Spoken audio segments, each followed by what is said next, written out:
Hello everyone, today I am going to show you how to share a project on CapCut PC. So let us dive right in. Alright, so here we are on the start page of CapCut, and I've got a bunch of projects lined up here. But what if I need to transfer one of these projects to another computer or share it with someone else? Let us find out. First things first, let us open the project we want to send.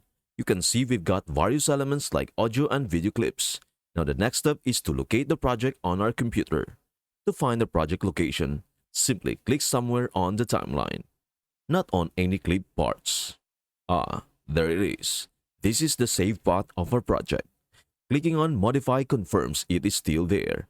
Now here comes the crucial part. When sending the project, ensure you select Copy to Project. This ensures all elements are included and not just links to their original locations on your computer. Now let us try to locate this specific project by just following the directory stated here. Let's go over here. Over here. Here. Select this. Then here. Here. Here. This one. And here we are. Right-click on the folder and tap on Copy. Paste it on your desktop or wherever you want to copy it. You can also zip the folder before sending it to your recipient. And there you have it. That is how you can send projects from CapCut to another. Thanks for watching and see you into the next one.